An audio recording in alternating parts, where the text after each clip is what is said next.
නමෝ තස්සේ භගවතෝ අරහතෝ සම්මා සම්බුද්දස්සේ නමෝ තස්සේ භගවතෝ අරහතෝ සම්මා සම්බුද්දස්සේ නමෝ තස්සේ භගවතෝ අරහතෝ සම්මා සම්බුද්දස්සේ සුකරානි අසාදුනි අත්තනෝ අහිතානිච යං වේ හිතං ච සාධුං ච තං වේ පරම දුක්ඛරං තී. ධර්මානුශාසනාවෙහි සදහැවර අනුග්‍රහක දායකත්වයෙන් දරන්නා වූ පවුලියයි ප්‍රමුඛ මෙම ධර්මානුශාසනාව නර්මන ලබන්නා වූ සදහැවතුනි, නිවන් මගට උපනිශ්‍රේ වන ස්වාමීන් වහන්සේ කැමති ධර්මානුශාසනාවක් කියන නිදහස යටතේ තමයි ධම්පදයේ අත්වග්ගේ පවතිනා වූ ගාථාවක් පැහැදිලි කිරීම සඳහා නැත්නම් මගේ දහම් පෙළවල් වල පවතිනා වූ ඊළඟ පෙළක අර්ථය පැහැදිලි කිරීම සඳහා අවස්ථාව යොදා ගන්නට කල්පනා කරන්නේ. මේට අදාළ අතීත සිද්ධියක් නැත්නම් කතාවක් තිබෙනවා. ඒ ආශ්‍රයම තමයි මේ වඳු ගාථාවක් ගොඩ නැගෙන්නේ. අපි මේ කරුණු පැහැදිලි කරන්නේ අතීත සිද්ධිය විවරණය කරන්න නෙවෙයි. මේක අපි විශ්ෙහි කොහොමද බලපාන්නේ? මේකටත් අපට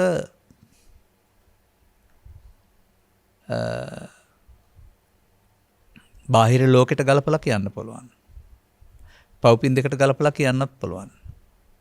නමුත් ඊටත් එහාට ලෝකෝත්තර අර්ථයක් ජනිත කරන්න පුළුවන් ගාථා රත්නයක් වශයෙන් තමයි මම දකින්නේ.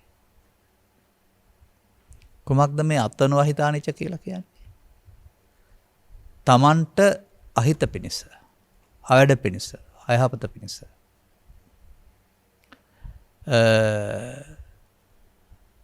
තියෙන වැඩ ඇත්නම් බොහොම ලේසියෙන් කරන්න පුළුවන්ලු. සුකරානි අසාදුනි. පහසුයි. සුකරානි කියලා කියන්නේ. එතකොට යං වේ හිතංච සාදුංච, යම් ක්‍රියාමාර්ගයක් ගැනීම තුළ හිතකර වෙයිද, සාදු නැත්නම් යහපත් වෙයිද? තං වේ පරම දුක්ඛරං, නිකන් නෙවෙයි. බෑම කියන්නේ නැහැ, නමුත් අතිශය අපහසුයි කියලා තේවෙනවා. පරම දුක්ඛරං. ඉතින් අපට කියන්න පුළුවන් හම්ම කරන්න හරි අමාරුයි. බවලිස් ඒ වුණාට දවසෙන් දෙකෙන් නාස්ති කරලා ඉවර කරන්න පුළුවන්. දිනු වෙන්න හරි අමාරුයි. දවසෙන් දෙකෙන් පිරෙහෙන්න පුළුවන්. එහෙම අපට ඕක කතා කරන්න පුළුවන්. එහෙම නැත්නම් Tamanට අහිත පිණිස පවතිනා වූ පව්කම් කරන්න කාගේවත් බන ඕන නැහැ, උපදෙස් ඕන නැහැ. හිස හැරුණ අතට කටයුතු කරලා Taman ජීවිතය දුගතියටපත් කරගන්නත් පුළුවන්, මරණයෙන් පසු පරලෝ යන්නත් පුළුවන්. නමුත් ඒ සිතම යහපත් පැත්තට හරවලා පුණ්‍ය කර්මයන් කරලා සුගතිගාමී වෙන එක ඒ තරම් ලේසි නැහැ. පින්කම් කරලා සුගතිගාමී වෙන එක, ආයු වර්ණ සැප ලබන එක පව්කම් කරන තරම් ලේසි නැහැ කියලා කියන්න පුළුවන්. ඇතැම් විට මේ අර්ථයෙන්ුත් පින්පව් දෙකට එහා දහමක් පැහැදිලි නොකළ බුදුසසුන තුල මේක විග්‍රහ වෙලා තියෙන්න පුළුවන්. නමුත් අපි බුදුසසුන විග්‍රහ කරන්නේ කර්ම දෙකකට සීමා කරලා නෙවෙයි. පව්කම් නරකයි පින්කම් හොඳයි කරමු කියන තේමාව තුළ නෙවෙයි අපි බුදුසසුන විග්‍රහ කරන්නේ. කර්ම හතරක් අරගෙන තුනට එක අනුපාතයට බෙදලා. අන්න එවිට ගුරු උපදේශ රහිතව හිතන විදිහට හැතිරිලා ඕන දෙයක් කරන එක ලේසි. නමුත් ගුරු උපදේශ නැතිව කරන්න බැරි දෙයක් තියෙනවා. මම නම් දකින්නේ මෙහෙමයි. සසර ඇවිදින්න ලේසි. සසර ඇවිදින જાති කරන්නත් හරි ලේසි. සසර දුකටපත් වෙන්න හරි ලේසි. හැම දුකෙන් අත මිදෙන්න තරම් ලේසි නැහැ.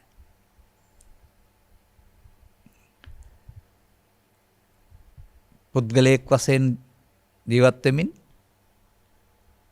තමන්ට පෙනෙන්න තිබෙන මාවත් ඔස්සේ යමින් දියුණුවයයි පෙනෙන්නා වූ මිරිඟුවට රැවටි බොහෝ දුර යන්න පුළුවන්. අධ්‍යාපනය අතින්, රැකියාවේ උසස් වීම අතින්, ධනය අතින්, නැත්නම් ව්‍යාපාර පුළුල් කිරීම අතින්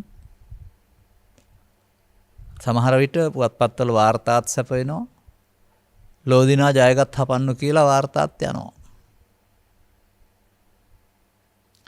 නමුත් ඒ දියුණුව සියල්ල බාහිරයි. මේ දියුණුවන් පිටිපස ඔවුන් දරු උත්සාහයන්හි කොතරම් අව්‍යාජත්වයක් තියෙනවද? නැත්නම් කොතරම් ව්‍යාජත්වයක් තුළද මේක තියෙන්නේ? කෙනෙක් පිළිබඳව අපි නෙමෙයි දන්නේ, ඔවුන්මයි. සාමාන්‍යයෙන් කියමනටත් කියනවා පළවෙනි රුපියල් ලක්ෂ හොයන්න හරි අමාරුයි. දෙක කරන්න එච්චර අමාරු නෑ ඊට පස්සේ ලේසි කියලා. ඒ වගේ බුදුවරු ලෝට පහළ වී කරන්න ලේසි කිව්වේ මොනවද? කරන්න අමාරුයි කිව්වේ මොනවද කියන එක මේ ගාථාව තුළ හොයන්න ඕන. අන්න එතකොට අපට තේරුම් ගන්න පුළුවන් වෙනවා. බුදුවරු දේශනා කරලා තියෙන්නේ එක දෙයක්. ලෝකයා අනුගමනය කරන්නේ තව දෙයක්. බුදුවරු පටිසෝතගාමී ධර්ම න්‍යායක් දේශනා කරනවා. ලෝකයා ආගමක් ඇතුව හෝ නැතුව අනුසෝතගාමී ප්‍රතිපදාවක යනවා. තථාගතවරු සබ්බේ සංඛාරා අනිච්චාති කියලා ධර්ම න්‍යායක් දේශනා කරනවා නුවණින් බලන්න. පුතග්ජනයාවක Tamanට ඕන පැත්තට හරවගෙන දන්නේ නැති වුණාට සබ්බේ සංඛාරා අනිච්චාති ප්‍රතිපදාවක යනවා.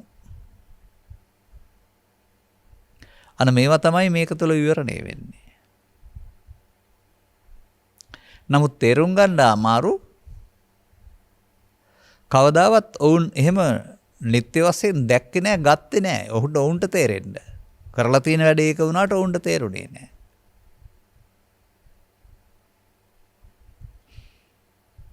ඒ නිසා ඔවුන්ට විඥානං පස්සති නැත්නම් චක්කුණා පස්සති අරුණාම ඇහෙන් දැකීම නොනි මේ දැනීමෙන් දැකීම අරුණාම පඤ්ඤාය පස්සති කියන තැනට දියුණු කරගන්න පුළුවන් නෝනක් තනිව ලැබෙන්නේ නැහැ. ඒක ලැබෙන්නේ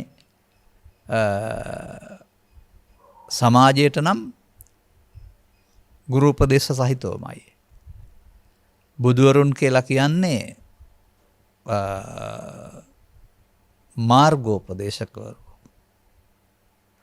අක්ඛාතාරෝ තථාගතා. තථාගතවරු කියන්නේ පාර පෙන්වන අය කියලානේ කියන්නේ. එතකොට ජීවත් වීම සඳහා ඔබ ඔය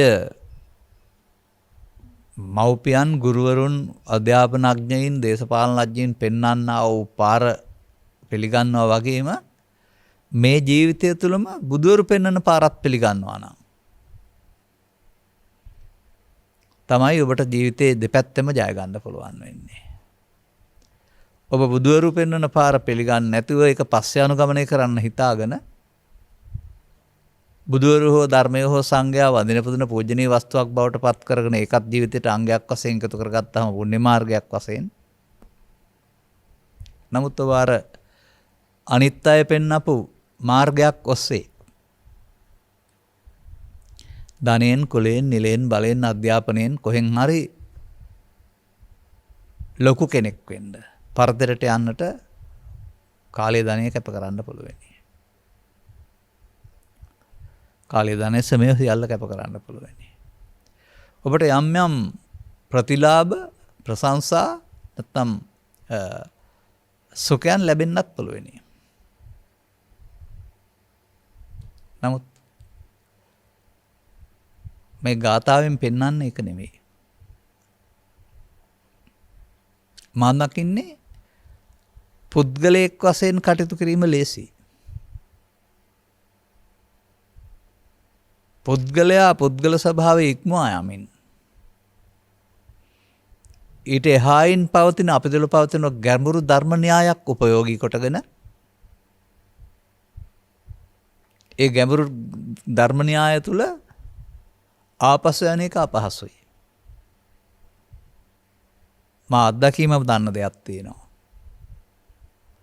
වතුරට පැනලා පල්ලෙහාට යන්න පීනන්න ඉගෙන ගන්න ඕන නෑ. උඩ හිටියාම ඇති. ගිලෙන්නේ නැතුව උඩ ඉන්න පුළුවන් නම් ජලය විසින් පල්ලෙහාට අරන් යනවා. නමුත් ආපසු පීනන්න එහෙම බෑ. ඒ සැඩ පහර කපාගෙන උඩට යන්න පුළුවන් ශක්තියක් තියෙන්න ඕන. අන්න ඒ වගේ බුදුවරු ලෝකෙට පහළ වෙලා මිනිස් සමාජයට එලි කරන්නේ හැමෝම යන පාර නෙවෙයි. හැමෝම අනුගමනය කරන පාර නොවේ.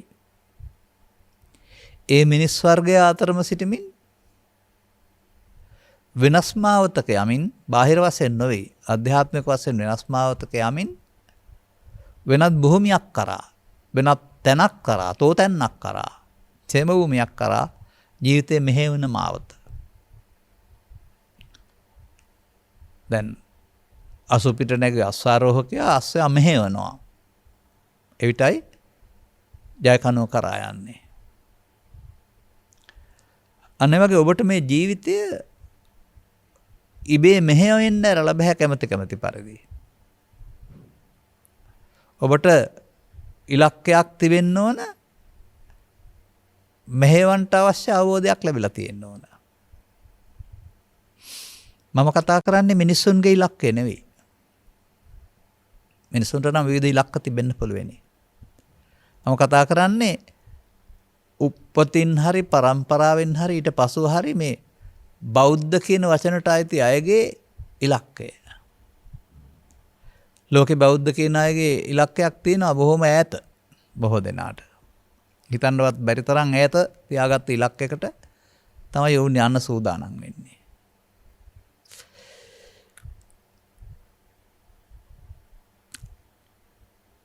මා දකින්නේ ලබාගත් ජීවිතය තුළ මෙහෙය යුතු ඉලක්කයක්. බැරි වුණොත් ඉදිරියට ටිකක් තියෙන්න පුළුවන්. නමුත් බොහෝ දුර යා යුතු ජීවිතය තුළ.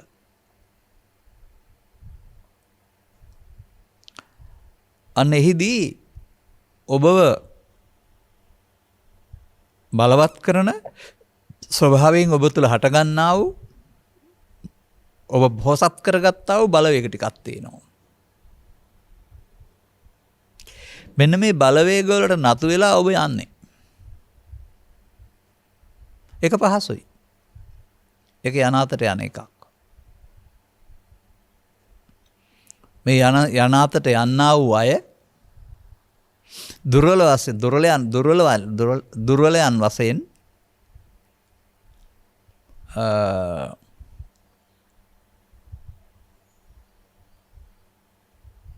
පාප මාර්ගයේ තෝරා ගන්නු ලබනවා.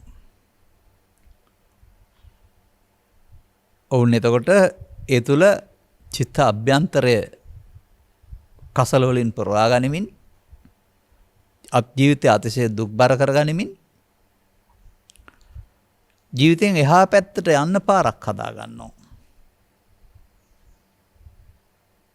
ඒක පිළිබඳව එහි වරද පිළිබඳව එහි විපාක වාරය පිළිබඳවත් ඔවුන්ට අවබෝධයක් නැහැ. නමුත්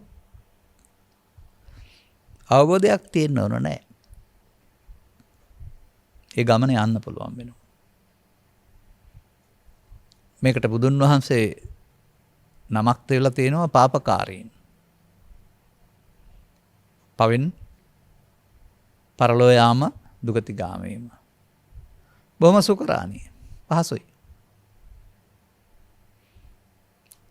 අහුවෙන ඕනෑම දෙයක් කරලා කියලා ඕනෑම වෘත්තියක් කරලා කියලා මේකට යන්නව දැස්සේ මාර්ගෝපකරණ සමග අභ්‍යන්තරයේ කිලුට කරගන්න පුළුවන්. තවදුරටත් ඊට එහාට යමක් තේරුම් ගන්න පුළුවන් අය ස්වකීය දැසින් දැකලා මව්පියන්ගේ අවවාද පිළිපදලා ගුරුවරුන්ගේ අවබෝධ ඉගැන්වීම් පිළිපදලා ඒ මාර්ගය වෙනුවට ඊට මෙහා ටිකක් හොඳ මාර්ගයක් තෝරගන්නවා. කාය වචී මනෝ දුෂ්කරිතයන්ගෙන් තරමක් දුරට පාලනය කරගන්න පුළුවන්. නමුත් ඔවුන්ටත් මොන ගහන්නේ අර පාපගාමී පුද්ගලයාත් පෘථග්ජනෙක් මේ ගාමී පුද්ගලයාත් පෘථග්ජනෙක්. පෘථග්ජනෙක් වශයෙන් තමයි මාර්ගය තෝරගන්නේ. නමුත් ඉතින් ඒවට එහෙම කරන්න ගියාපුහම ටිකක් සමාජයනුත් රැවුම් ගෙරවෙනි බාධක එන්න පුළුවනි. නමුත් කෙනෙක් ජීවිතයේ පුද්ගලයෙක් වශයෙන් ඒ මාර්ගය තෝරගන්නවා. ඒ මාර්ගය තෝරගත්තමත් චිත්තාභ්‍යන්තරයේ අනාගතයක් සකස් කරන්න හේතු ඉතුරු වීම කියන මේ මුලාව සිදුවෙන බව දන්නේ නැහැ. අර පවෙන් සසරගත බන්ධනයට බැඳුනට තරම් නරක නොවනට සසරගත බන්ධනයට බැඳීම කියන එක සිදුවෙන බව තේරෙන්නේ නැහැ. ඔවුන්ටත් බුදුවරු ලෝ පහළ වීමෙන් හෙළි කළා වූ මග හෙළි කරගන්නට බැරුව බුදුවරු ලෝ පහළ වී හෙළි කළා වූ මග යටපත් වීමෙන් පසු ඇති කරගත්තා විකල්ප මාර්ගයක බුදු මග කියලා යනවා. අද පැහැදිලිව දකින්න නොතිබුණත් එදා සමාජය තුළ මේ දෙකම අතහැරලා මේට එහා මගක් ගත් බව සහ පරිේෂණ පැවැත් වූ බව. ආර්ය පරිේෂණ නන්නවේ අනාර්ය පරිේෂණ. එදිලින් ඔවුන් තවදුරටත් මීට එහා සුඛ සහිත මාවතකට යොමු වූ බව. ගමන දික්කරගත්තත් ගමන සුඛගාමී ප්‍රතිපදාවක ගිය බව. ත්‍රිපිටක ග්‍රන්ථ හැදෑරීමෙන් අදාළ අන්‍යාගමික පැවිද්දන්ගේ ක්‍රියාකලාප හැදෑරීමෙන් ඔවුන් භවගාමීත්වයේ වඩාත් හොඳ එකක් හොයාගත් බවට පැහැදිලි වෙනවා. නමුත් මේ හැමෝගෙම මේ ගමන අර සුකරාදීන් අසාධුවනී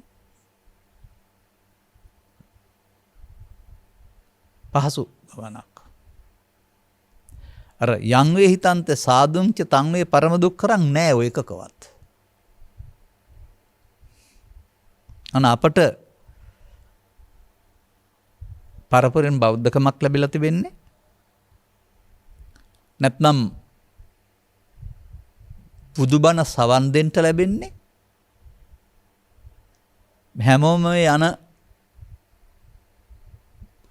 පාපගාමී පුණ්‍යගාමී ධානගාමී භවගාමී ප්‍රතිපදාවේ යන්ට නොවේ. ඒ බුදුවරුගේ මග නොවේ. බුද්ධ ශ්‍රාවකයන් භික්ෂු භික්ෂුණී උපාසක උපාසිකා අනුගාමිකයන් කියන එකේ තේරුම බුදුවරුගේ මග යන්න ඕන කියන එක. ඒට වෙනමම සාමාන්‍යයෙන් ඔය ආයතනයකට ගියාපම ආයතනයට අදාළ ප්‍රතිපත්ති ටික පැහැදිලි කරන එක.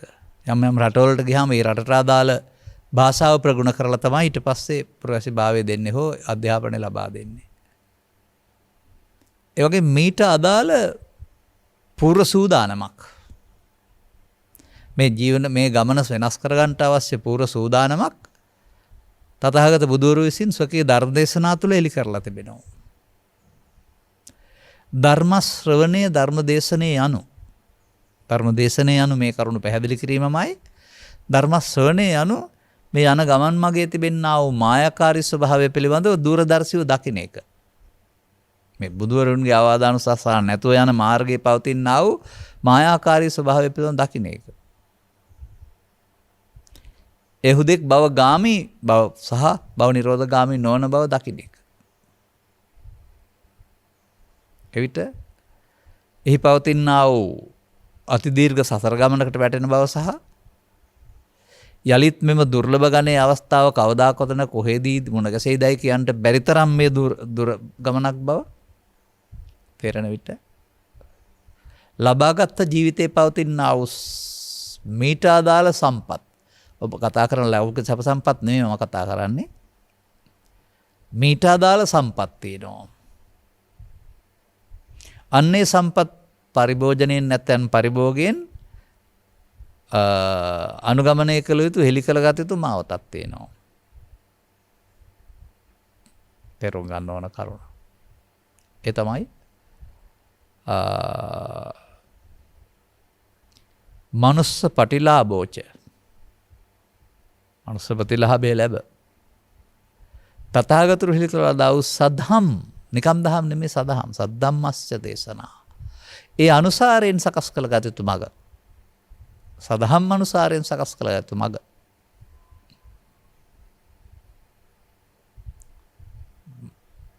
අලං වායමිතුන් තත්ත එහිලා උත්සාහ කළ වීම සුදුසුයි කුමක් සඳහාද අතිදීර්ඝ සසර ගමනක පාපය පින ධානය ඔස්සේ කාමරූප භව ඔස්සේ හැසක් සකසිත වෙන්නා වූ අතිදීර්ඝ භව ගමනක පැටලෙනවාට වඩා පැටලී ගොස් මිදෙන්ට අවස්ථාවක් නැති බව තේරුම් ගැනීම තුළ මිදෙන්ට අවස්ථාවක් කරගන්න එක. තං වේ පරම දුක්ඛරං නේද? අන්න එහෙමයි මේ ගාථාවට අදාළ පූර්ණ අර්ථයක් සපයන්න පුළුවන් වෙන්නේ. දැන් මේ සඳහා ඔබ බලන්න ඕන ඉතිහාසයේ දෙස නොවේ. බාහිර ලෝකයේ දෙස නොවේ. ඔබ දෙස. බුද්ධාගම නමින් ඔබ අතීතයේ දෙස බලා පාඩම් කරගත්ත බොහෝ කරුණු තියෙනවා. ඒවා ඔක්කොම දන්නවා. නමුත් ඔබ ගැන දන්නේ නැහැ. මේක තමයි මේ සමාජයේ වෙලා තිබෙන්නේ.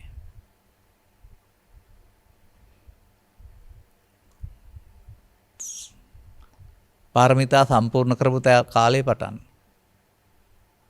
සුමේන්ද්‍ර තාපසතුමාගේ කාලේ පටන් ඔක්කොම කියන්න දන්නවා. ජාතක කතාවල කරපු කාරණාත් දන්නවා.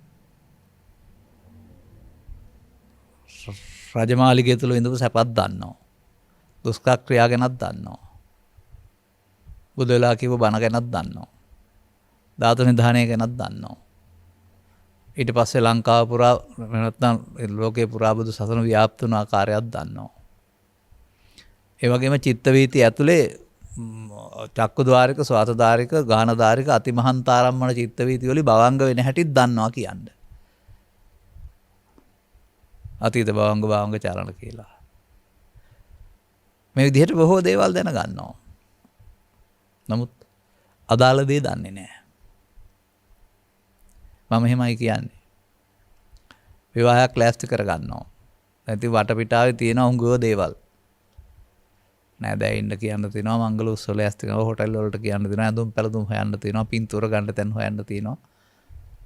ඔතන ඒවා. මේ සියල්ල ලෑස්ති කරනවා. නමුත් නීත්‍යානුකූල විවාහය ලෑස්ති කරන්නේ නැහැ.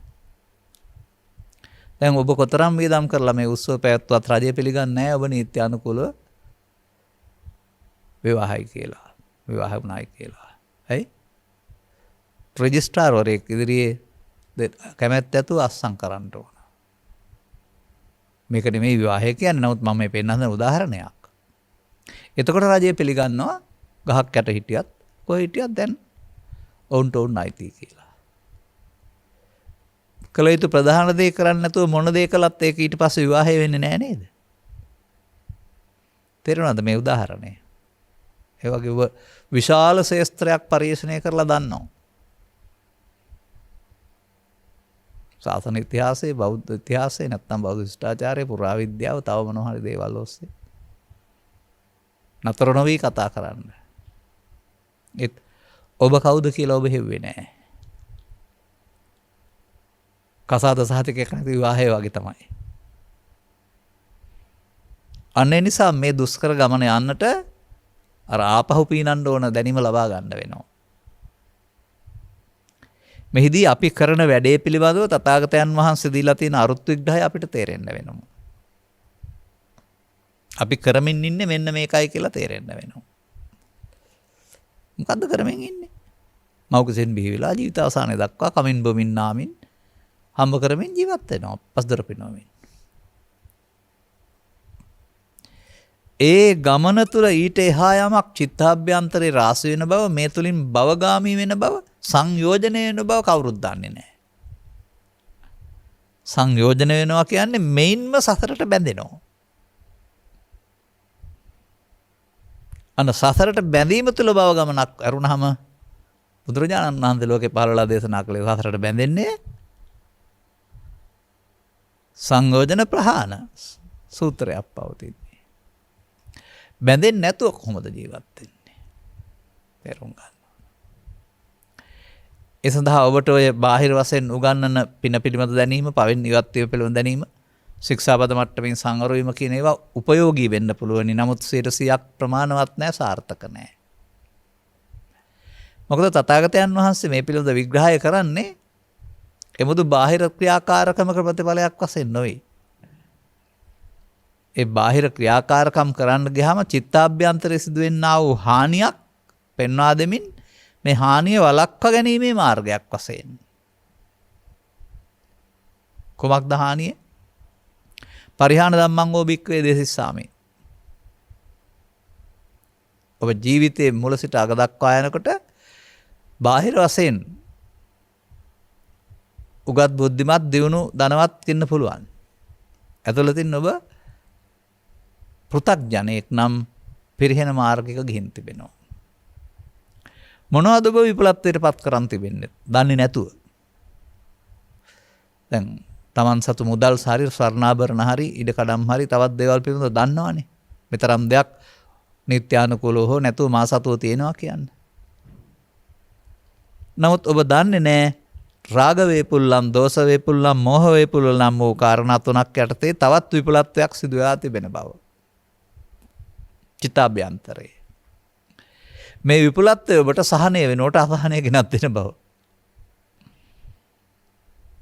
මේ විපුලත්වය ඔබට සැප වෙනකොට දුක් ගෙනත් දෙන බව. මේ විපුලත්වය ඔබට බරපතල ආතතියක් ගෙන දෙන බව. අන්න ඒක උණයින් පස්සේ සම්පූර්ණ උණයින් පස්සේ හදන්න හරිම අමාරුයි. එනිසා මා දකින්නේ තථාගතයන් වහන්සේගේ ඉගැන්වීම් තුළ ජීවිතය අගට යන්න පෙර යම් අවස්ථාවක මේකට මුණ ගැහෙන්න පුළුවන් නම් 3 වසරෙන් 1 වසරකදී ඔබට මේ වැරදිලා යන පාර නිවැරදි කරගන්න පුළුවන්. ඒක තමයි දුෂ්කර කාර්යය කියලා මේ පෙන්වන්නේ. තන් වේ පරම දුක. ඒක හිත පිණිසවන්නේ. ඒක මෙලොව පරලොව හිත පිණිස නෙමෙයි. මේක සාංශාරික හිත පිණිස. ලෝකෝත්තර සුව පිණිස හිත පිණිස කාර්යය. දුෂ්කරයි. මන්දයත් ඒ නමින් පවතින ප්‍රතිපදා සියල්ලම පවා රටේ තුලට යලිත් දාන සීල භාවනා නම් වූ පුණ්‍ය මාර්ගයට වැටෙමින් භවගාමී එකටම කෙලවර වෙනවම නිරෝධගාමීත්වයක් ගැන පැහැදිලි අවබෝධයක් නැහැ. නමුත් තථාගතයන් වහන්සේ මේකේ පෙන්නනවා තවත් වචනයක්. මේ ඔබ අනුගමනීය ප්‍රතිපදාව තුළ තමයි රාග වේපුල්ලම්, ද්වේෂ වේපුල්ලම්, මෝහ වේපුල්ලම් වෙන්නේ. තථාගතයන් වහන්සේ අනුගමනීය ප්‍රතිපදාවක් වදාරනවා රාග තනුත්ත්‍ය, දෝෂ තනුත්ත්‍ය, මෝහ තනුත්ත්‍ය. ඔබ ඉතින් ඔය සාන්ද්‍ර තනුක කියන වචන දෙකෙන් ඉගෙනගෙන ඇති කොහෙද හරි. අපි මෙතන ගන්න මේ අර්ථය නෙමෙයි, ඒක තමයි අර්ථය, ඒක තමයි. නමුත් තුනී වීම කියන අර්ථය. තුනී කර ගැනීම. ලබාගත් ජීවිතය තුළ දුක් ගෙනත් දෙන්නා වූ රාග දේශ මොහ විපුලත්වයට පත් කර ගැනීම අතහැර තුනී කර ගැනීමේ මාර්ගයක යනම පරම දුෂ්කරයි කියලා තමයි මේ පෙන්වන්නේ. මම ටිකෙන් ටික තමයි මේක මේ පියවරෙන් පියවර පැහැදිලි කරන්නේ. දැන් ඔබට ඔබේ ජීවිතය තුළ දකින්න පුළුවන් නේද මේක? ළමා කාලයට වඩා තරුණ කාලය, තරුණ කාලය මැදිවිය කාලය, මැදිවිය කාලයට වඩා මහලු කාලය වන විට ජීවිතයක් තුළ ජීවන හිරගෙදර බලවත් වෙන බව. නොසේ නම් තථාගතයන් වහන්සේ වදාළ පරිදි ජීවිතේ පරිලාහ නම් වූ නිරය බවට පත් වෙන බව.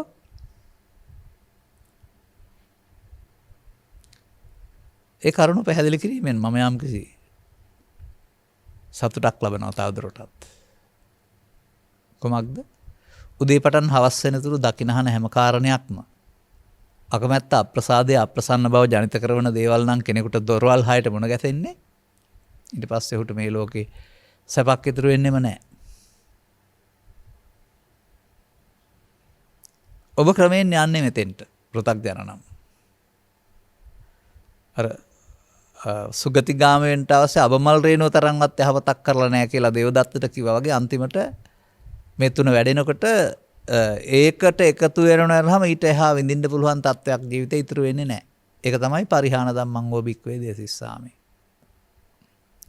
ඒ නිසා නොදැන ජීවිතය තුළ පරිහලාහ නිරයක්. එහෙම නැත්නම් තවත් සූත්‍ර දේශනාවක පෙන්වන්නේ චපස්සායතන කියලා නිරයක් තියෙනවා කියලා. ස්පර්ශායතන 6 නැවති නිරයක් තියෙනවා දැක්කයි කියලා බුදුහාමුදුරුවෝ. මම දකින්නේ මේවා තියෙන දේවල් විතර නෙමෙයි. උපමා. අර පෙන්න ආකාරයටම දොරවල් 6ට හම්බෙන හැම කරුණක්ම අප්‍රසාදයේ අකමැත්ත අමනාපේ උපදිනවා නම් ඒ චිත්තාභ්‍යන්තරයේ එසේ අප්‍රසන්න අපනාප අකමැත්ත උපදින විට ඒ ලෝකේ බාහිර ලෝකේ කිසිවක් ඔහුට ප්‍රසාදයක් ගෙන දෙන්නේ නැත්නම් කාට කියන්නද දැන්? මේක ස්වභාවයෙන්ම මේ මග යමින් ඉන්නවා මිනිස් වර්ගයා. ඔහුගේ දර්ශනය වැරද්ද. අන්න තථාගතවරු මේක තේරුම් අරගෙන කල් ඇතිව ජීවිතේ අගට යන කල් ඉන්නේ නැතිව මුලින් මේක තේරුම් අරගෙන මේ ගමන් මග වෙනස් කරගන්න කියලා කියනවා. ඇතැම්මු කල්පනා කරන්නේ ගමන් මග වෙනස් කරනවා කියන්නේ පාට ඇඳුම් ඇඳලා සුදු ඇඳුම් අතහැරලා පාට ඇඳුම් අතහැරලා සුදු ඇඳුමක් ඇඳ ගන්නවා කියලා. ඇතැම්මු කල්පනා කරන්නේ සුදු ඇඳුම් නැත්නම් පාට ඇඳුම් අතහැරලා සිවුරක් පරව ගන්නවායි කියලා. නෑ. ඒ ඔබට පේන මට්ටමින්. අපට පේන මට්ටමින්. දිට්ඨිංච අනුපගම් සීලවා දස්සනේන සම්පන්නෝ. මිත්‍යා දෘෂ්ටියට නොපැමිණ දැක්මෙන් යුක්ත වෙන්න කියලා. අන්න ඒ කාරණේ කරන්නේ කොහොමද කියන එක අදටත් අපි සමග ඉන්න අය බොහෝ දෙනෙක් ධර්ම සාකච්ඡා කරමින් ධර්ම දේශනා කරමින් මොකද අපි කරන්න ඕන කියන ප්‍රශ්නේ ගාව නතර වෙලා ඉන්න අය තාමත් ඉන්නවා. හරි බලන්න දුෂ්කර වෙලා තියෙන හැටි. ඒකට තින් බලපාන හේතුවකුත් තිබෙනවා. මේ සමාජය තුළ යමක් කරන්නමයි ඉගැන්වුවේ. පවුත් කරනවා, පිනුත් කරනවා, භාවනාත් කරනවා. දාන සීල භාවනා කරනවා. බුදුදහම තුළ තියෙනවා නොකරනවා කියලා එකක්. ඒ නොකරන එකත් කරන්න ඉල්ලනවා අපෙන්. අන්න ඒකයි මෙතන තියෙන ගැටලුව. එසේනම් අපිට ඔබ ඉන්නේ වඩාත් මුල් වයසේ නම් වඩා හොඳයි. මැද විය නම් වඩා ඒත් හොඳයි. අග විය නම් ඒත් හොඳයි. මහලු භාවයේ නම් අර බුදුන් වහන්සේ 120 බමුණන්ට කිව්වා වගේ මේ අපි කියන දේවල් තේරුම් ගන්න ගිහින් ඔළුව නරක් කරගන්න නැතුව තියෙන දසවස්තුක සම්මාදිට්ඨිය පිළිබඳ විශ්වාසයවත් බිඳ වට්ටා ගන්නේ නැතුව ආත්මාර්ථකාමීව පින් කරන්නේ නැතුව ඒ කියන්නේ මට ලබන්න පින් කරන්න ඕන කියන අදහසේ ඉන්නේ නැතුව පරාර්ථකාමීව යහපත් දේවල් කරගන්න. පරලෝවත් සුගතිගාමී වෙන්න. අනිත් අයට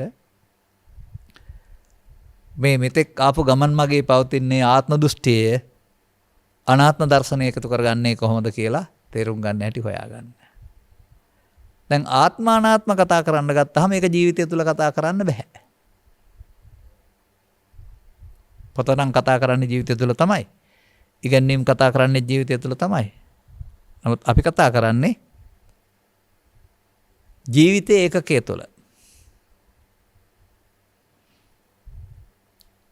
මිනිසෙකුගේ ජීවිතයට ලෝකෙත් සමග සම්බන්ධ වෙන්න දොරවල් 5ක් දීලා තියෙනවා. ඒ දොරවල් 5 අනුව තව දොරක් හදාගෙන දොරවල් 6ක් හදා ගන්නවා. මේ දොරවල් 6 උදව්වෙන්ම මේ මිනිස්සයාට මේ ඒකකේ උපදවා ගන්න පුළුවන්. මේ දොරවල් 6 උදව්වෙන්ම මේ බුදුරජාණන් වහන්සේ වදාළ ඒකකේ උපදවාගෙන ඒකකේ තුල හිර වෙන්න පුළුවන්. මේ දොරවල් 6ෙන්ම උපදින ඒකකය අපිට බාහිර වශයෙන් රූප ශබ්ද ගන්ධ රස කීවට බාහිර වශයෙන් වෙන ආකාර වුණාට ඒවයි උදව්වෙන් අපි හටගන්නේ අරමුණක් කියන එකක්. සිතක් හටගන්නවා කියන එක සිද්ධ වෙන්නේ. ඒකේ විවිධත්වය, විචිත්‍රත්වය, වර්ගීකරණය ඔබට අයිති පෞද්ගලික දෙයක්. ඒකට පාදක වෙන කාරණා රූප, ශබ්ද, ගන්ධ, රස, පොට්ටබ්බ ධම්ම කියලා අරමුණු 6ක් වශයෙන් පෙන්නනවා. රූප, ශබ්ද රූප, ගන්ධ රූප, රස රූප, පොට්ටබ්බ රූප, ධම්ම රූප. මේවා පාදක කොටගෙන ඉදිරියේ ක්‍රියාමාර්ගයේ තථාගතයන් වහන්සේ ඒකට එන දේ, ඒකට එන තමන් හදාගත්ත දේ අනුව කටයුතු කරමින් විඳින්න ගිහින්, හඳුරන්න ගිහින්, ඇලෙන්න ගැටෙන්න ගිහින් කරපු වැරද්දක් නිසා වේදනා තණ්හා උපාදාන භව වීමක් සහ වේදනා සංඥා සංකාර විඥාන වීමක් කියන ওই දෙපැත්තම එකක්.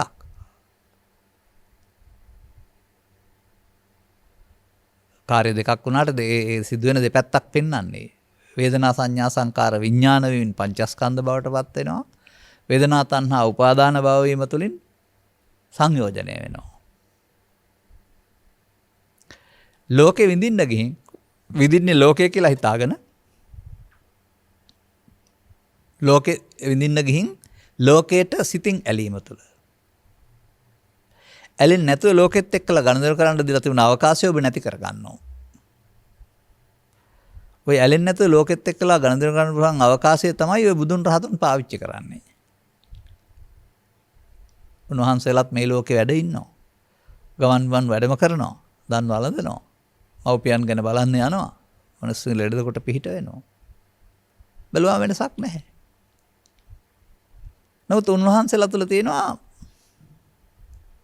අනිත් අය තුළ නැති සංයමයක්. ඒක බලෙන් හදාගත්ත එකක් නෙවෙයි. ඒක අර බාහිර කාරණාත් එක්කලා ගැටෙනකොට චිත ඇතුළේ තිබිලා එන්න හේතුවක් නැතුව ඇති කරගත්තා වූ නිදහසක්. මේකට කියනවා පංචස්කන්ධ පරිහරණය කියලා. පංචස්කන්ධ පරිහරණයේ ලෝකේ දුකක් නැහැ. ඔබ ආසන්න වශයෙන් එතන හිටියේ එතන නිදහස ලැබලා හිටියේ නැති වුණාට ඔබ මේ නිදහස නැති කරගත්තා. ඇයි? ලෝකේ උත්තරීතර සැප වලට වඩා ලෞකික සැප ලොකුයි කියලා හිතලා ඒකට ඔබ ආසක්ත වුණා, ඇලුණා, ගැටුණා. ඒ නිසා ඔබට ලෝකේ තියෙනවා විඳින්න සැප. තථාගතවරු පැහැදිලි කර වදාහරනවා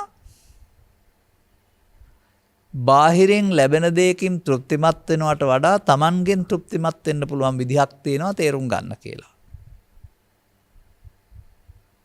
නමුත් ඔබ හැම විටම පුරුදුනේ බාහිර දකින්න දෙයක් දකින්න අහන වැටහෙන කරුණක් ආශ්‍රයෙන් තෘප්තිමත් වෙන්න. රූපේ හරි, ශබ්දේ හරි, සම්මානය හරි, පරිත්‍යාගය හරි, අගයීම හරි තව පේන ඕන කාරණාවක්. එහෙම නැත්නම් අටලෝ දහමේ හොඳ පැත්ත. ඒ දේවල් වලින් තමයි ඔබ තෘප්තිමත් වෙන්න ගන්නෙ. ඒ විතරක් නෙමෙයි. ඒක ඔබට ලැබුණ දෙයක් වශයෙන් ඔබ ලොකු දෙයක් කොට සලකනවා. දැන් මෙන්න මේ ලොකු කියන වචනේත් එක්කලා කුඩා කියන වචනේත් ඇලෙනවා. ඔන්චිල්ලාව දෙපතට යන්නාතේ අනතුරුව මේ කාරණා නිසා ඇලීම් ගැටීම් නම් වූ බෙදීමක් ජීවිතය තුළට රිංගනවා. ඇලීම් ගැටීම් නම් වූ දෙක ජීවිතයට රිංගන්න පටන් ගත්තන් පස්සේ විඳින්න දුන් ජීවිතය විඳවන්න සිද්ධ වෙනවා. එවිට ඔබ මේ කරමින් ඉන්නේ ඇහෙන් කනට, කනෙන් නාසයට, නාසෙන් දිවට, දිවෙන් කයට මාරු වෙන ශනිකව ඇස තුළමත් වැඩි වෙලා තියෙන්නත් පුළුවන් ස්කන්ධ පහෙන් පහට උපදින මැරෙන ජීවිතයක් බව ඔබ ධර්ම ශ්‍රවණය කළොත් තේරුම් ගන්නවා. නැත්නම් තේරුම් ගන්නේ නැහැ.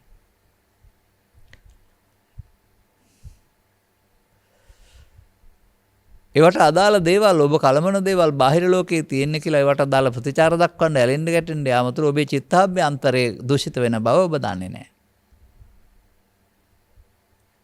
චිත්තාභ්‍යන්තරයේ දූෂිත වන්න පටන් ගන්නේ පංචස්කන්ධ පරිහරණයෙන් නොවේයි. පංචස්කන්ධයට එන දේ මගේ මම මගේ ආත්ම කොට පංච උපාදානස්කන්ධය බවට පත් කර ගැනීමෙන්. අන්න මිනිසාට වරදින හැටි බුදුන් වහන්සේ පෙන්නනවා. සංකිට්ඨේන පංච උපාදානස්කන්ධා දුක්ඛා. ලෝකේ ජීවත් වෙන්න ඕන පංචස්කන්ධයෙන් මිනිස්සු ජීවත් වෙන්න උත්සාහ කරන්නේ පංච උපාදානස්කන්ධයෙන්. ඉතින් අර වවුලගේ මගුල් ගෙදර ගියා නම් එලිලා ඉන්න පුරුදු වෙන්න කිව්වා වගේ පංච උපාදානස්කන්ධයෙන් ලෝකේ ජීවත් වෙනවා නම් එහෙනම් සංකිට්ඨේන පංච උපාදානස්කන්ධා දුක්ඛ ඊටු ටික උරුම කරගන්න වෙනවා ස්වභාවයෙන්ම හම්බ වෙනවා. දැන් මම දකින්නේ මේ ගාථාවට අනුව උපාදානය කර ගැනීම පහසුයි. පව් හෝ පින් හෝ ධාන හෝ උපාදානෙන් මිදීම අපහසුයි. තං වේ පරම දුක්ඛරං. මෙයයි මේ ගාථාව තුළ සඳහන් කරලා තියෙන රහස. දැන් ඔබට මෙතෙක් ඇසූ ධර්මදේශනා ආශ්‍රයෙන් මේ කරුණ තේරුම් ගන්න පුළුවනි නම් මේක පෙර සැලසුම් කරන්න පුළුවන් අනාගතය සැලසුම් කරන්න පුළුවන් දීර්ඝ කාලීන ප්‍රතිපදාවක් නෙවෙයි. මේක ෂණික ප්‍රතිපදාවක්. ඒ ෂණේමයි මුලා වෙන්නේ, ඒ ෂණේමයි නොමුලා නොවෙන්න වෙන්නේ. පරිහාන ධම්මං ඕබික්ඛවේ දේසිස්සාමි ඒ ෂණයස්සනේ අප්පාසානං ඒ ෂණේමයි අපරිහානී සදා යොදා ගන්න ඕන. නමුත් මේක දිත්ත මාර්ගයක්. දෙපැත්තකට යන්න තියෙන්නේ. ඔබ බලවත් කරගෙන තියෙන පැත්ත ඉසා බලවත්. ඔබ බලවත් කරගත්තේ නැ හැම එකක්ම වචනෙන් කවදාවත් කීවේ නැහැ. නමුත් තථාගතයන් වහන්සේකට නමක් දෙනවා. ඒතං මම ඒතං අස්මින් ඒසෝ මේ අත්තා. අර ස්කන්ධ පංචකයට ආපු දෙය මේ කියන්නේ. ඒ මගේ. ඒ මම මගේ. ඒ මගේ ආත්ම. අන්න ආත්ම දෘෂ්ටිය කියන තැන තියෙන තැන. ආත්ම කොට ගැනීම. යමක් ඔබ ආත්ම කොට ගනීද එහෙනම් මායයට බැඳේ. ඔබ හිතුවට ඒක පව නරකයි පින හොඳයි ධාන හොඳයි කියලා නෑ. බුදුරජාණන් වහන්සේගේ ඉගැන්වීමට අනුව උපාදානය නරකයි. පවද පිනද ධානද කියලා නෑ. මඤ්ඤමානය පව තුලත් පවතිනවා, පින තුලත් පවතිනවා, ධාන තුලත් පවතිනවා තේරුම් ගන්න. ඔබට අදාළ ශේෂ්ත්‍රය තුල තේරුම් ගන්න. මේක ඉතින් කවුරුත් ගුරු උපදේශ දැනගන්න ඕන නෑනේ. උත්තර ද්‍රව්‍ය සිට දක්ෂණ ද්‍රව්‍ය දක්වා ඉපදිලා මොන වෘත්තීන් කළත් තථාගතයන් වහන්සේ වදාළ චිත්ත සංකිලේසා භික්ඛවේ සත්තා සංකිලිස්සන්ති කියන මේ න්‍යාමයට කොටු වෙන එක බුදුබණ තේරෙන්නේ නැත්නම් කරන්න දෙයක් නැතුව යනවා. වෙනවාමයි. අර ගහෙන් ගෙඩියෙන් ආසේ එහෙම නැත්නම් අනේ අපිට මොකද වුනේ කියලා පශ්චාත්තාප වෙන්න සිදු වෙන බව දැක්කම එහෙනම් කල් ඇතිව බුදුරුන්ගේ මාර්ගෝපදේශකත්වය අපි ජීවිතයට එකතු කරගන්නවා කියන එක තමයි ඔය බුද්ධං සරණං ගච්ඡාමි ධම්මං සරණං ගච්ඡාමි කියන එකේ සැබෑ ප්‍රායෝගික අර්ථය. අපි මේ දර්ශනයෙන් ලෝකේ බලන්න කැමතියි කියන එක. ඒත් සියවස් ගණනාවක් තිස්සේ ඒ දර්ශනයෙන් ලෝකේ බලනවා කියන අර්ථයෙන් ඕක කියවපු අය නැහැ. පරම්පරාවෙන් ආපු නිසා අනුන් කියනවට කියපු එකක්. අන්න ඒතර තමයි අපි ලෙහෙසි කරලා මේ නිකම්ම ලේසියෙන් වතලින් කියලා ඔක්කොම කරගන්න පුළුවන් කියලා තමයි අපි හිතන් ඉන්නේ. නමුත් මේ චිත්තාභ්‍යන්තරයට කුණු එකතු වෙන්නේ කොහොමද? චිත්තාභ්‍යන්තරයට එකතු නොවි අවසන් වෙන්නේ කොහොමද? එකතු කුණු අයින් වෙන්නේ කොහොමද? අලුතට කුණු එකතු වෙන්නේ කොහොමද? මේ සඳහා දැරිය යුතු උත්සාහයක් තියෙනවා. ඒකට කියනවා සම්මා වායාම කියලා. ඉතින් එතකොට ඒ නිසා ඔබට නිරන්තරයෙන් උත්සාහයක දෙන්න තියෙනවා. මේක ත්‍රිපිටකය තුල මාර්ග 10ක් 15ක් ඔස්සේ තථාගතයන් වහන්සේ පුරා 45 වසක් ඒ පුද්ගලයාට ගැළපෙන හෝ උන්ට අදාළ හෝ උන්ට තේරෙන මට්ටමින් පැහැදිලි කරන්න දරු උත්සාහයක් තමයි මේසා විශාල සූත්‍ර දේශනා සංඛ්‍යාවක් සමග පොත් ගොඩක් අපට ලැබිලා තියෙන්නේ. ඉතින් පොත් ගොඩ ඔක්කොම පාඩම් කරගන්න ඕන කියලා හිතන නිසා තමයි බුදුදහම අමාරු දෙයක් වෙලා තියෙන්නේ. නමුත් ගමෙන් ගමට ගිය තථාගතයන් වහන්සේ පොත් ඔක්කොගේම තියෙන බණ කිව්වේ නැහැ. එක සූත්‍රයක් එක කරුණක් පැහැදිලි කරමින් ගමෙන් පිටත් හිටපන් වුණා. නමුත් ඔහුට මේ ජීවන දර්ශනය දුන්නා. ඔබටත් මේ ජීවන දර්ශනය ගන්න එක තමයි සැබෑ බෞද්ධකම කියලා කියන්නේ. ඒ කියන්නේ ඔබේ සිත කුණු වලින් පුරවන දර්ශනය වෙනුවට සිතේ තියෙන කුණුත් අයින් කරලා අලුතෙන් කුණු එකතු කරගන්න නැති මාර්ගයක් තියෙනවා.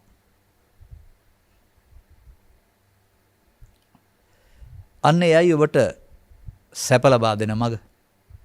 දුෂ්කර කාර්යයයි. මන්දයත් ඒක කරන්න තව පොඩි දැනීමක් නැත්තම් අවබෝධයක් යොමු කිරීමක් අර වීරිය කියන වචනෙන් ආයිත් පෙන්වන්නේ. උත්සාහයෙන් කළ යුතු දියුණු කළ යුතු දෙයක් තියෙනවා. දැන් මේ ඔය මේ යන ගමන් යන්න උත්සාහයක් ඕන නැහැ. මොන පැත්තට හැරුණත් ඒක දියුණු වෙනවා. හොරකමට හැරුණත් දියුණු හොරෙක් වෙනවා. සතුන් මරන්න හැරුණොත් එහෙම සත්ව ඝාතකෙක් වෙනවා.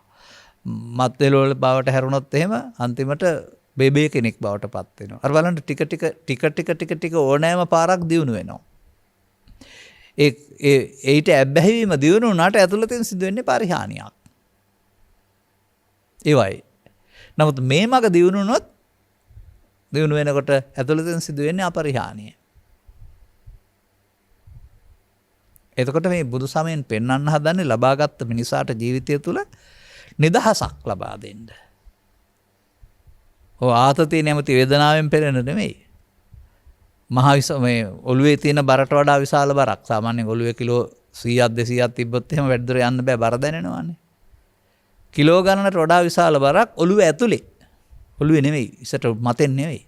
ඔළුවේ ඇතුලේ තියාගෙන ජීවත් වෙන ජීවිත තමයි මේ සමාජයේ තියෙන්නේ. මූණ රළු වීමෙන්, මූණ කළු වීමෙන්, ඇස් රතු වීමෙන්, විඩාවර වීමෙන් ප්‍රදර්ශනය කරන්නේ ඒක තමයි. දැන් මේ සඳහා තථාගතයන් වහන්සේ පැහැදිලි කරලා තිබෙනවා ලස්සන වචනයක්. බාරාහවේ පංචක්කන්දා බාරා දානංච පුද්ගලෝ. බාරා දානං දුකං ලෝකේ බාර නික්ඛේපනං සුඛං. අර පෙන්වන්නේ ඔබ ඔය කියන බර තමයි. ඔය අධ්‍යාත්මික බර තමයි ලෝකේ දුක කියලා කියන්නේ. බර නික්ෂේපණය, බර බහා තැබීම තමයි සුඛ. අන්න මෙය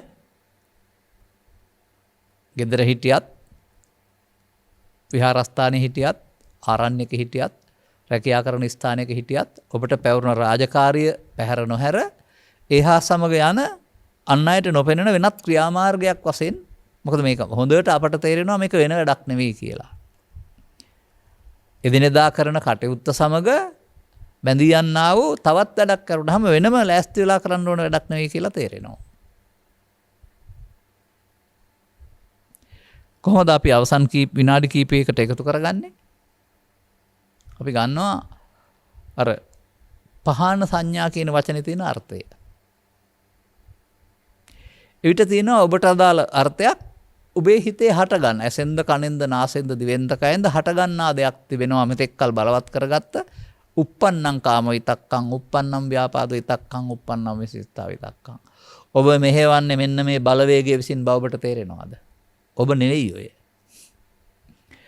කයෙන් ඔබ වුණාට ඔබ මෙහෙවන්නේ මෙන්න මේ විතර්ක තුන. බොහොම කල් මේ ජීවිතයේ සමග මේ සංසාරයේ මේ විතර්ක තුනට එකතු වෙලා ඉවසලා ප්‍රතික්‍රියා දක්වලා බලවත් කරගත්තා වූ නරක දුක්ඛගාමිනී ප්‍රතිපුරුද්දක් ඔබට තියෙනවා. මේකත් එක්ක බුදුන් වෙත යන්න බෑ. මේකට එකතු වීමම පමාද විහාරිත්‍යයි. මේකට එකතු වීමම දුක්ඛගාමිනී ප්‍රතිපදාවයි. ඔබ සංසාරයේ පුරුදු කළේ 10000 වතාවක්. මේ ජීවිතෙත් මේකටමයි. ඔබ කවදාවත් බුදුන් වහන්සේ වදාළ එක ඔබට හිතට කීවේ නෑ මේක පුරුදු කරන්න කියලා. නමුත් නූතන මනෝවිද්‍යාව පවා හිතට යෝජනා කරන්න කියලා කතා කරනවා. හිත පිළිගන්නේ යමක් 20 30 වතාවක් විතර කිව්වොත් කියලා හිතට. එහෙනම් ඔබ ආපහු යන්න ඕන කියලා සිතට කියන්න. ප්‍රතියෝජනාවක් වශයෙන්. සංසාර ගමන යන්න පුළුවනි කාමාවචර එකතු වෙලා කාම දුගති සුගති වලට, ව්‍යාපාද විතර එකතු වෙලා දුගති වලටම යන්න පුළුවනි. හිංසා විතරක ඊටත් වඩා භයානකයි.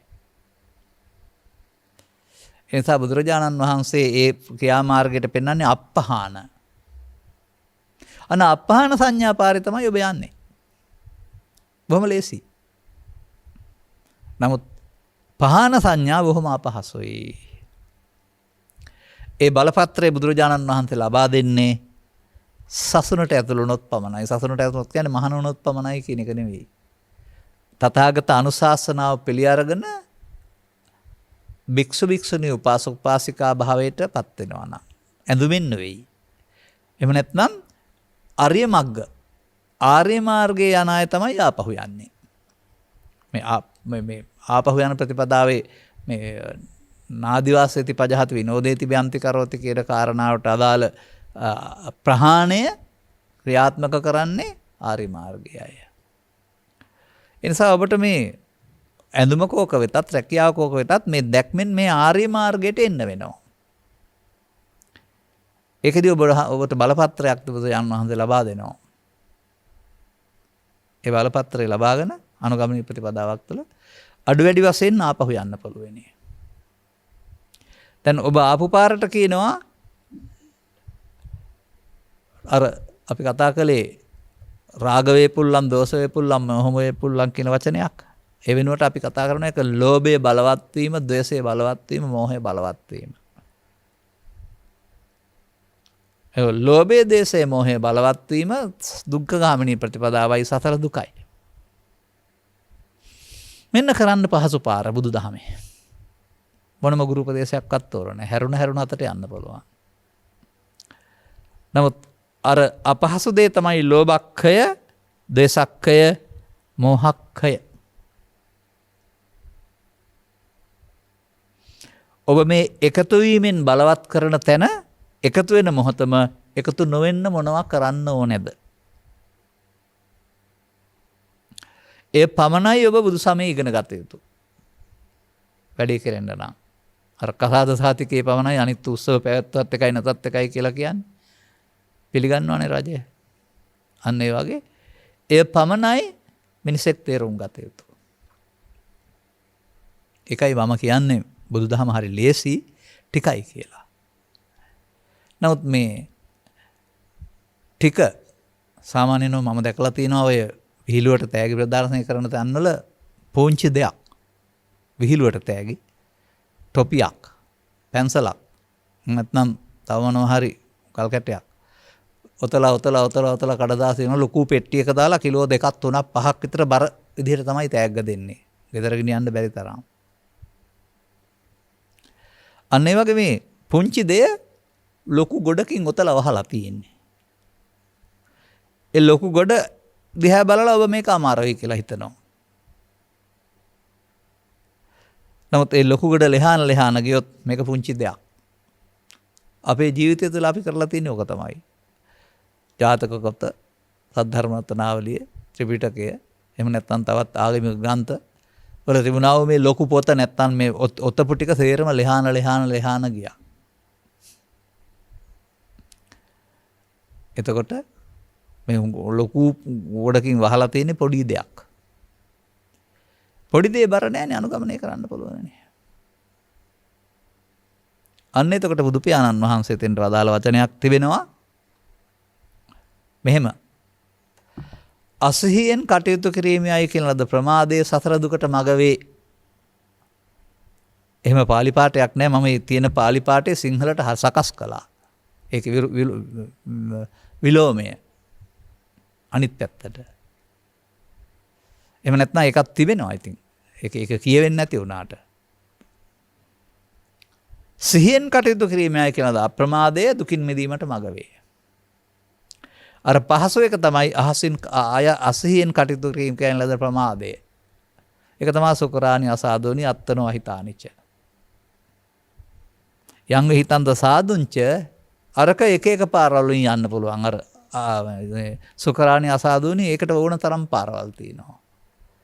නමුත් යං වේ හිතන්ත සාදුංච ඒ සඳහා තිබෙන්නේ මේ ගාථාවේ නම් මේ මම ගත්ත ගාථාවේ නෙමෙයි දැන් මම මේ කතා කරපු එකේ සිහියෙන් කටයුතු කිරීමයි කියලාද අප්‍රමාදයේ මේ වර්තමාන මොහොතේ යොදා ගැනීමයි. ඒ සිහියට පුළුවෙනි ඔබේ කුණු අයින් කරන්න. අලුතෙන් කුණු හදන්න නැතුව ඉන්න. කවදා හරි දවසක ඔබ ඉගෙන ගන්න. බුදුරජාණන් වහන්සේ වදාළ මේ සතිය කියන වචනට ජීවිතය තුළ කොතරම් වටිනාකමක් දෙන්න ඕනේද කියලා.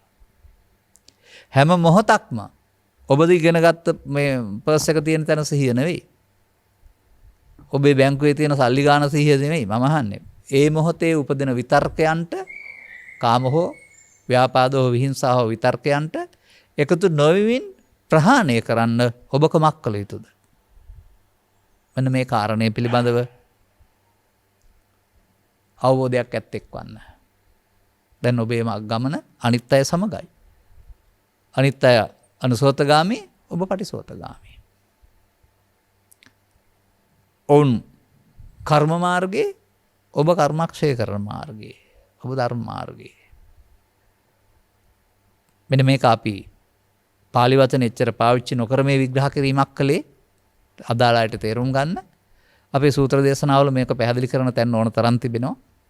අනේවා තේරුම් අරගෙන කුමක් කළ යුතුද කියන ප්‍රශ්නෙට උත්තරේ හොයාගන්න.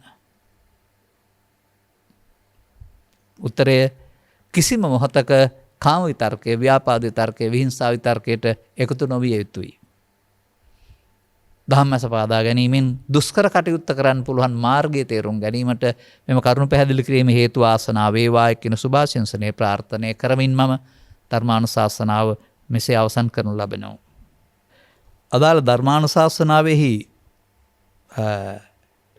දායකත්වය මෙම උතුම් ධර්ම දේශනයේ ප්‍රඥානාලිකාව තුළින් විකාශනය කිරීම සඳහා සදැහැති දායකත්වය දරනු ලබන්නේ රුවන්වැල්ල පුරන්පොත්ත ජනපදයේ පදිංචි පවුලේ සැම විසිනි. අරමුණ 2014 අදවන් දිනක දායකත්ව දරුව අතරින් වියව වුණා වූ විශ්‍රාමලත් එල් සීලවතී ගුරු මෑණියන්ට ඉරක් පුංචි අක්කාට කෘතඥ සැලකීමක් වශයෙන් මෙම දාණය ධර්ම දාණය කරන අතර පුණ්‍ය ශක්තිය එතුමියට උපහාරයක්ම වේවා. එසේම පරලෝසපත් දෙමාපියන් සහ සිරිමා සෝමා යන සහෝදරයන් දෙදෙනා ඇතුළු මියගිය සියලු ඥාතීන්ටත් පින් කැමති නම් මේ පින් අනුමෝදන් වී ජීවිතය සුවපත් වී මතු භවයක මිනිසත් බව ලබා මතු භවයේ සුගතිගාමී වී මනුෂ්‍යාත්මයක් ලැබුව එහෙමම කියන එකම හොඳයි. මේ බුද්ධ ශාසනයේදීම බුදුමග අවබෝධ කොටගෙන සසර දුකින් අත මිදේවා.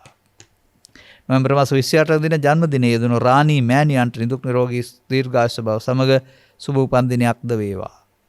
සෑම සියලු දෙනා වෙනුවෙන් ශ්‍රී සද්ධර්මයේ අවබෝධයක් ලබා දීමට අතිමහත් වෙසක් දරන්නා වූ දේශකයන් වහන්සේටත් නිදුක් නිරෝගී සුව ලැබ ඉහාත්ම වශයෙන්ම දුකින් මිදෙන මං පෙත් විවර වේවා.